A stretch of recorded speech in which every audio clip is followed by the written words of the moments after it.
Hey everybody, this is Scott from Scott's Quick Cash Class. Welcome back to another episode, and we got a good one for you. iPhones, Jordans, Gucci purses, Chanel, Rolexes, fancy cars. What do they all have in common? They keep you broke.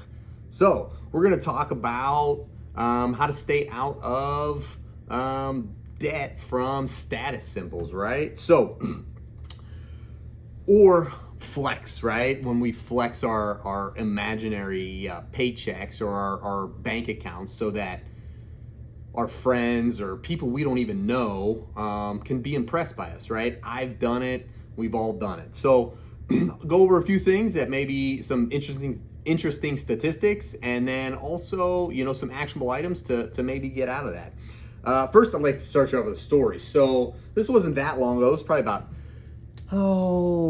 6-7 years ago. I bought a BMW. I always wanted a BMW. I thought it was super cool car. I used to sell cars way back in the day when I was 22, 23. I started selling cars, and I was always infatuated with BMWs. I thought they were a good looking car. I thought they were fast, and I always wanted one.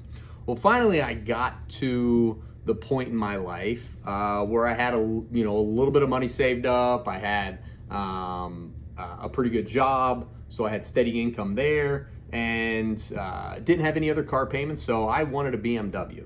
So didn't go buy a brand new one, couldn't afford a brand new one, but I went out and bought the best one I could, which was a 7 Series. And for the first couple months, I thought this car was great. And then I found out that this car is a diva, like a wide receiver in the NFL, always needs catering to, always needs love. This car was brain damage. It looked really cool, but it burnt oil. There wasn't a dealership close to me to get it fixed. I had to, run 100 miles either direction of where I lived to the nearest BMW dealership. And I bought it for the wife as a daily driver, and she didn't like it. And it was just a constant pain in my tuchus. And so what I bought as a status symbol, before doing any research that I should have when I was spending that much money, I did not make one. I knew it wasn't an investment, but I knew that I thought it was a better deal than what I imagined.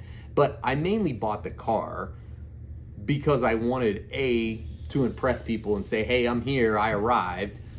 Instead of getting the best thing for my family and the best thing for my financial future. And that car was the opposite of that. Not only did we have payments on it, we had numerous expensive repairs, and it wasn't under warranty.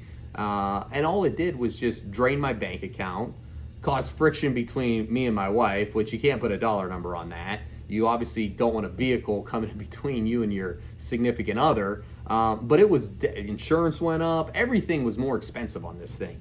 And after driving it for a few months, I was stuck, kind of. I didn't want to, mentally, I didn't want to go sell it and lose money. And we kept it. Finally, we got rid of the car. We got a nice Nissan now, and doesn't give us problems.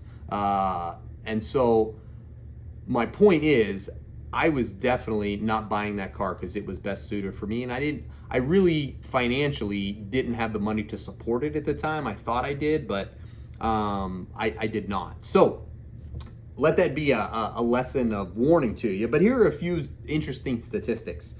73% of Gen Z say they feel pressure to look successful, even if it means going into debt, right? And so that in and of itself is a little scary. Number 2, the average Gen Z consumer racks up about $1,500 a year on status purchases, and that's from NerdWallet.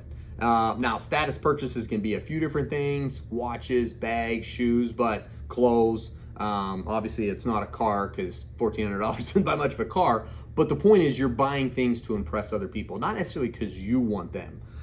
And then the last one I have is 62% of Gen Z admit to making a financial decision based on what influencers promote, right? So somebody on TikTok or YouTube, social media, they're out there saying, hey, buy this, and you go and they go out and buy it and then feel a little bit of regret.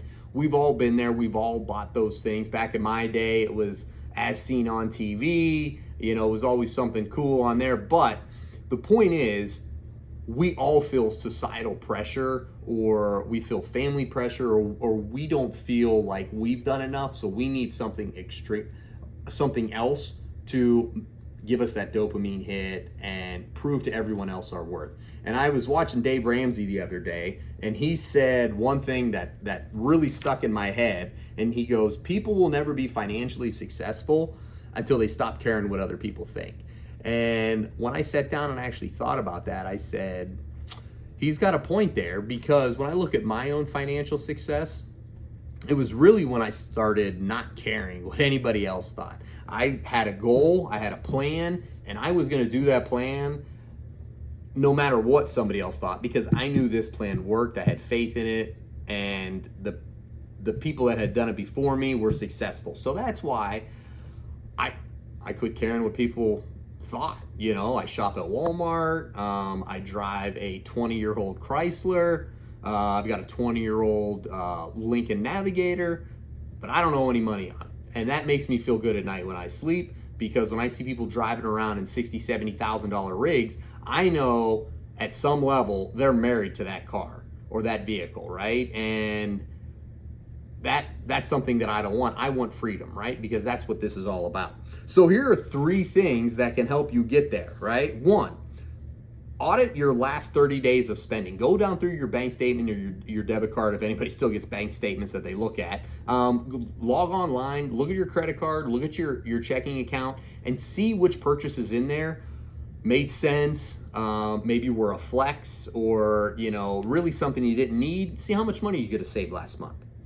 And then second, start the 30-day no flex challenge. So don't upgrade your phones, don't buy any designer clothes. I'm not saying you can't go out and, you know, if you need a pair of shorts or something like that, do that. But instead of going out and spending $100, $120 on shorts, go to Walmart or go Old Navy and spend $20, right? And then the third one is use the 3-day rule for your wants. So if you're buying anything over $50 that you know is non-essential and you don't really need it, or it can wait, give yourself 3 days before you make that purchase and see if you still feel the same way about buying that. I've done these 3, and it's definitely helped me refocus my attention on what I actually want and what I actually need, and does it make sense to purchase. So hopefully those 3 will help you. They've definitely helped me. And then we'll go with the question of the day, tip of the day. So question of the day, what was the last thing you bought just to impress someone? And what could you have done with that money if you invested it, right? And then tip of the day, if it doesn't make you money or bring you peace, it's just a distraction. And that is so true. So hopefully you guys learned something today. I know I did. Appreciate you guys watching. Remember, every day I'm bringing you 5 to 7 minute videos on different financial topics. Hopefully you find some of them interesting. Click the link below. Never going to sell you anything or ask you to buy anything. Just here to help. Leave a question of the day if you have some questions, and subscribe if you like what you heard. Till next time.